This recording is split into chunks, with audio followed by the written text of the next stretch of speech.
Welcome to another episode of English and Beyond, the advanced version of the podcast. As always, a transcript is available online at www.morethan.alanguage.com, and you can also find there flashcards for the most difficult vocabulary that we use in the podcast today. Let's begin. People from other countries have many negative stereotypes about British people. And there's nothing like living abroad, as I have in a few different places, to be confronted by how disliked your country can be.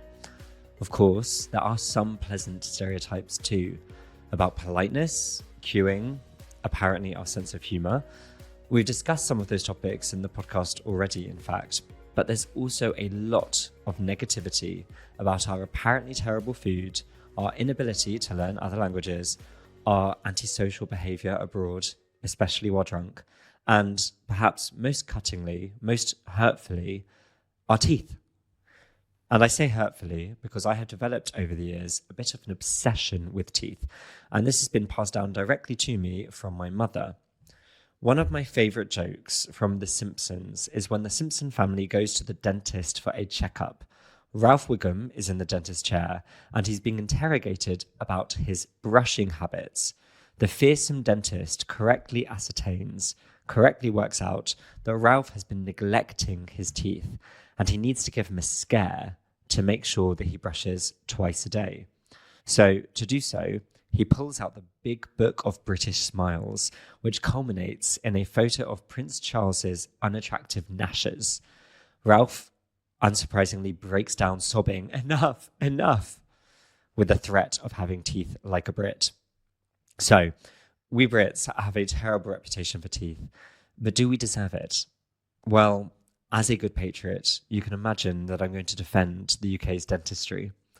The stereotype that Brits have terrible teeth is largely, I think, outdated and exaggerated.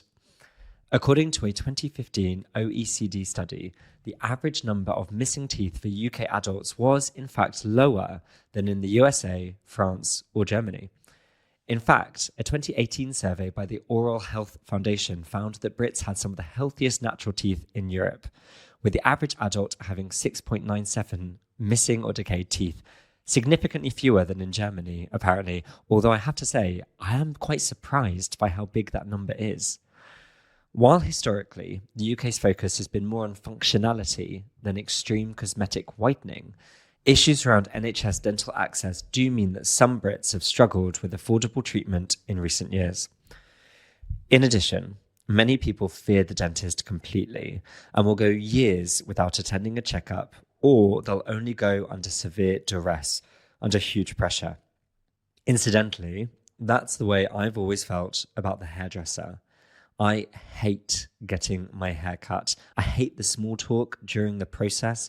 I hate anxiously watching as someone slowly butchers my haircut. At least at the dentist, you can't really have a chat. Although curiously, I found recently that the dentist always tries to talk to you, asking you proper questions, not just yes or no questions, while his or her fingers are rummaging around in your mouth, making it totally impossible for you to reply. Is this something that has happened to you as well? Anyway, I'm digressing too much, I think. Now, personally, I actually really love going to the dentist. There are very few things I would rather spend my money on, and I do feel like it's money well spent, although it is getting incredibly expensive in the UK. And this is perhaps really crazy. I've actually gone to the same dental surgery for as long as I've had teeth. When I was living abroad, I used to time my trips home to coincide with when I needed to go and get a dental checkup. And even when I was living in the UK, I refused to get a dentist in London. I used to hop on the train all the way back to my hometown just to see my dentist. The reason I like going to the dentist, though, really, is because I think everyone secretly likes being praised. And I knew when I was little that one way I could make my mum very happy and very likely to praise me was with my teeth. My whole life, my mum has been obsessed with teeth. I'm not really sure why. I don't know where it's come from, but I knew that I could be the golden child, my mum's favourite, by brushing my teeth assiduously. And every time I came bounding out of, running out from, the dentist's office with positive feedback, my mum would smile broadly. She'd give me a big smile, full of pride. Even now, I'm pretty sure that if I called my mum up on the phone asking for a loan for a deposit for a flat or a business investment, she'd absolutely tell me to get lost. She'd flatly refuse. But if I needed some urgent work done on my teeth, she'd be there wiring me the money in a second. But I have to say, I wasn't always praised at the dentist. To my shame, I did have a traumatic experience in the dentist chair when I was about 14. I must ingloriously admit that I actually had a filling when I was about 14 years old. A filling is a type of treatment where a hole in your tooth, one caused by damage or decay, also known as a cavity, is filled in, replacing the tooth's natural structure with something man-made. Now, according to a statistic I found on a dental website online, 84% of all adults have at least one or more filling, and each adult has an average of 7 fillings over the course of their entire life. Not in my household. Growing up, I knew that there was little that would displease my mother more than me getting a filling. So imagine the scene. A 14-year-old Oliver lying in the chair. The dentist, who my mum loved because he was from Glasgow, just like her, and stereotypically tough and miserable, just like her, began to work on my teeth, examining them in minute detail. He began to tut, to make the noise of in a disappointed way, something I had never heard in the dentist chair before. My fingers gripped the arms of the chair and I began to sweat in fear and apprehension as he called my mum into the room to deliver the catastrophic news. Her first child with a filling. The shame, the shame. She never let me forget it, and I've never let it happen again since then, but I'm not sure she'll ever trust me completely again in my life. Is that too much? But in fact, just having clean teeth wasn't enough for my mum. Most teeth have braces, a piece of equipment to straighten their teeth when they're about 13 years old. Fortunately, because everyone gets them at the same time, no one feels too uncool walking around with a mouthful of metal and plastic. I was lucky to have pretty straight teeth as a teen, but not quite lucky enough. My mum watched, and she waited to see how they would turn out. And then, just as I was going into my final year of school, at exactly the time that I was starting to care about the way that I looked, starting to do my hair, starting to dress nicely, she convinced the dentist to give me braces. And I do mean convinced. My dentist was very skeptical, basically calling her crazy as politely as he could, because she insisted that I have braces to correct a single tooth that my mother felt was a bit wolfy, a bit like a wolf's. I must admit, though, it was a good investment. Any time since then that someone has wanted to flirt with me, almost without exception, their opening line, their opening gambit, has been about my teeth. If it weren't for my mum's obsession with dentistry, I may never have had a boyfriend in my life. But the thing about my mum's, and now my, obsession with teeth is that it is a delicate balance. It is very easy to go too far with teeth, in my humble opinion. And here, I'm thinking of the Hollywood smiles, all massive white veneers, too many teeth for one mouth. That level of perfection I find quite overwhelming, quite off-putting, quite unattractive, actually. And I think another interesting result of my mum's obsession with teeth is that I personally find it more attractive if someone has teeth that are not quite perfect. I think teeth that are not straight or have gaps between them or are just oddly shaped are actually much more attractive than perfect teeth. And then finally, teeth are a curious thing for me because, jokes aside, and humour aside in this episode, it's not really all about vanity. I think it's one of those things that you only really miss when they're gone. And what's more, issues with your teeth and jaw can have huge health implications. One of the charities I've donated money to in the past is a charity called the Smile Train. It fixes something called cleft palates because kids with this problem have difficulties eating, breathing, hearing, and speaking, as well as facing discrimination for having a facial difference. Teeth, jaws, mouths can have a massive impact on people's quality of life, but it's not something that people immediately think about when they want to make a donation. But hopefully, this will change. Thank you very much for listening. Hello, César. How are you? Hello, Oliver. I'm very well, thank you. How are your teeth? I hope they're good. Well, with the amount that you spent on them recently, I hope so too. Yeah, I was thinking I haven't brushed my teeth after lunch, and we had paella. Mm-hmm. Well, What did we?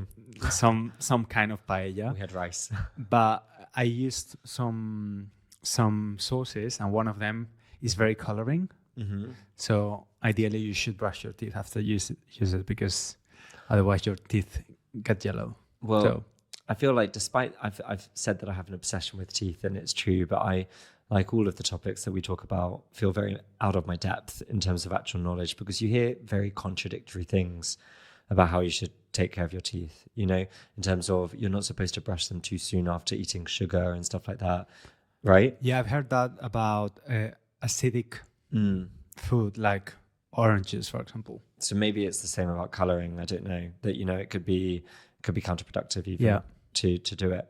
But you've had a bit of a disaster with your teeth recently, no? In the UK. In the UK, yeah. Yeah, so basically it was actually kind of devastating. Well, it's actually, to interrupt, sorry, but it's like I said on the podcast, you only really miss your teeth when you have a problem with them, right? Yeah. You only realize how important they are when you have like a toothache, and then every time you bite something, it's painful. So I totally get what you mean. But so tell us what was devastating? Well, one day I woke up and I realized that part of my teeth was gone. Like small part of it, but I could notice it with my tongue. Weren't you on the bus? I can't remember. Maybe. I know I was eating something. Yeah, I was actually eating something sweet. Yeah. Because I got a huge sweet tooth. I think you were on the bus eating. Yeah. And you called me. Yeah. And so then I actually saw the piece of teeth missing. And so I went to the dentist. For the first time, I went to the dentist in the UK. Well, not ever. Because I when we were living in London, I used to come to the dentist in Spain because it's cheaper and... Yeah. And you were happy with the service that they provided? Yeah, I've been going to the same clinic for a while, but in this case, this was an emergency. So I went to your clinic. Yep. Well, we say normally, like, we just say simply to the dentist, or I went to your dentist, or I went to your dentist's. Okay, so I went to your dentist. Really, it's a surgery. They call it like a dental surgery. Okay, surgery. Okay. Anyway, the service was amazing, really professional, but it was really expensive.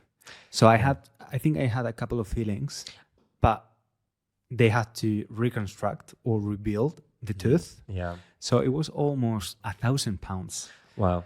I didn't know that, actually. But I mean, this is, I must have known at the time, but I mean, you had, it was an emergency. Yeah. The UK is more expensive than Spain anyway. And I think it is a good clinic, but it is a good dentist. But I think when it's an emergency, and I think often can pay less and have a quick fix, but it's not actually the sensible thing to do in terms of saving money in the long run. Yeah. And if you care about how it looks, then I think that you sometimes have to pay lots of money. Back in the day, in the UK, I think lots more people got their teeth covered by the NHS, by the National Health Service. Oh, really? But now that's incredibly rare. Okay. Yeah, I think in Spain it's the same. You only get covered the extractions. So if you need to remove some teeth, that's free. But otherwise you have to pay in a private dentist surgery. Yeah. So yeah, from that moment where I had to pay over £1,000, I was like, I really need to be more strict with my routine.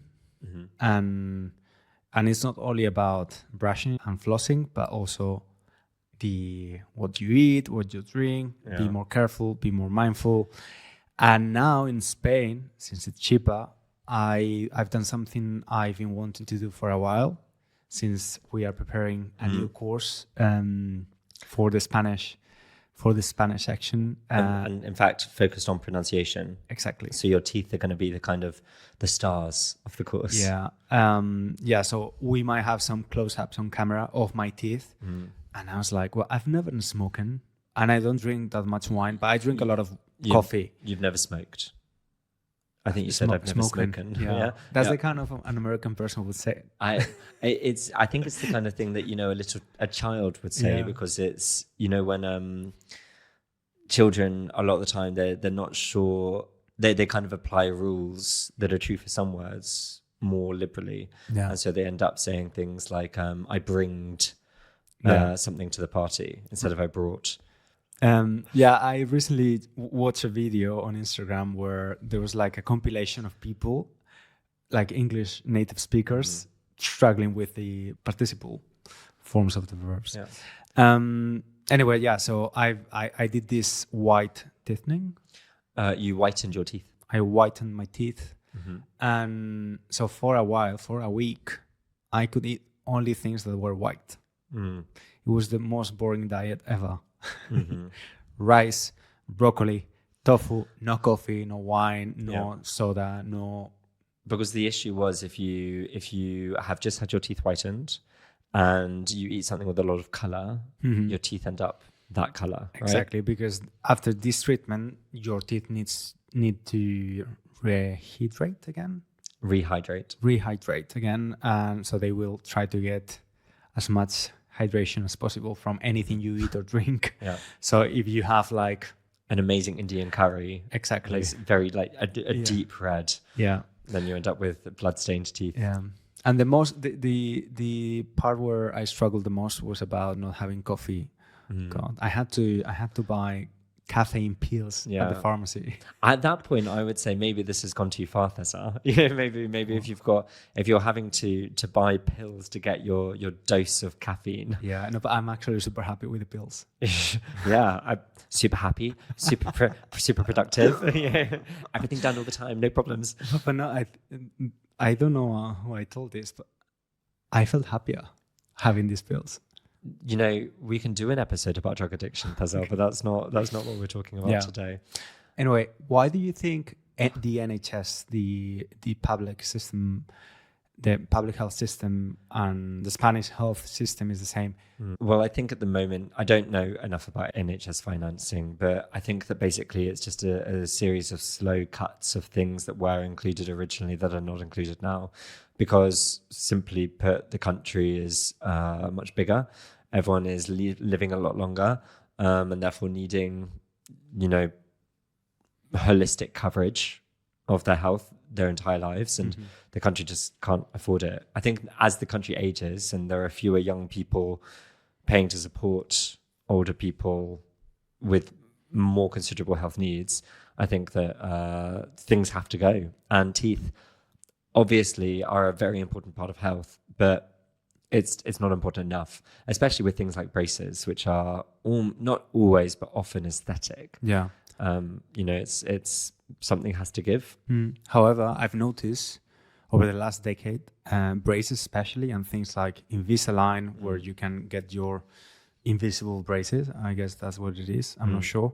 More and more people are able to afford these kind of treatments. I remember back in the day, in the 90s, if you went to state school in Spain, kids didn't have braces. If you go into a private school, half of the kids had braces, because back in the day, it was really expensive to get braces to your kid. Well, I suppose what I see a lot now is adults having braces or having Invisalign. I didn't really pay attention to whether the kids had them when I was teaching, and it was a state school, so I don't know.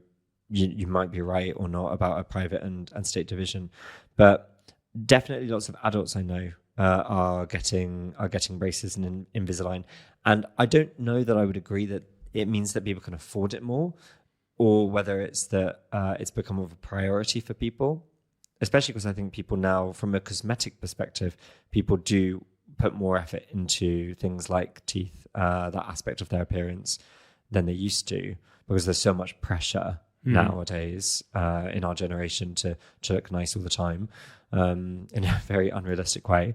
So I think that people get Invisalign, people get their teeth whitened a lot more than people used to. Yeah.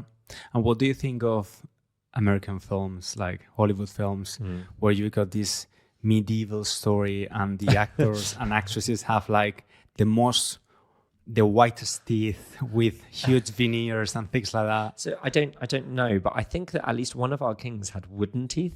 Or maybe it was a president. Wooden. Wasn't it like George Washington, I think, had wooden teeth or something like that. So, I mean, maybe the veneers from these films set in medieval times are actually just kind of like spectacularly well painted wooden teeth. But I think that obviously, I don't think you can expect people to neglect their teeth for months on end during filming to be as realistic as possible. To me, that sounds something like Christian Bale might do, because he goes through all those amazing body changes up and down, losing, gaining weight. He really goes to town with his acting. He does. He'd probably end up pulling out some of his teeth if it were, effective for the role. But I don't think that you can expect people to do that. So I think, but I mean, they have good makeup for teeth and make them look decaying and everything when they need to. But actually thinking about films and the fact that my mum gave me my obsession with teeth, I think I've actually started passing it on to you, because now, after being together for 8.5 years, you frequently pause the TV to be like, look at that person's teeth. Either and a lot of the time the comment that you make is actually something that, like I said in the monologue, where you're like, in 2025, you're like, it's really refreshing to see someone, a Hollywood actor or actress, with their own teeth. Because back in 2005, I think everybody had veneers basically in Hollywood, and now you've got loads more people who are accepted as being really beautiful people, but with teeth that are not absolutely Hollywood perfect. Do you know what I mean? Yeah, absolutely. And I think it is quite refreshing to see someone like, I don't know, I could mention like a British actress like Emma Thompson. Emma Thompson. Or I think in the new series of White Lotus, the new season of White Lotus, incidentally in the UK, a lot of the time we say series, where Americans say seasons. Anyway, in the third series of the White Lotus, I think her name is Amy Lou Wood. She's the actress who's in the third season of White Lotus, and she was in Sex Education. She's got great teeth. I love her teeth. But very particular. But there's no way that if she had been an actress in 2005 trying to make it, or in fact successfully making it in Hollywood, there's no way the agents and the producers would have allowed her to keep those teeth. And I love the fact that she's got those teeth. I think they're great. They're so much better than if she had them fixed. Yeah. And sometimes when it comes to acting, you want to see some reality in the character, right? Exactly. Exactly. So it sounds very condescending, but good for Amy Lou Wood. Can you imagine if in 5 years' time we're still recording, doing this podcast, all the podcasts, and we have huge veneers, extra white teeth and Botox and fillers, and we are unrecognizable. Unrecognizable. Thank you. I mean, it's a definite possibility, isn't it? So maybe we can work together to be reality checks, because I have the tendency for obsession about teeth, as we know. And as I've said already, I think it might be contagious.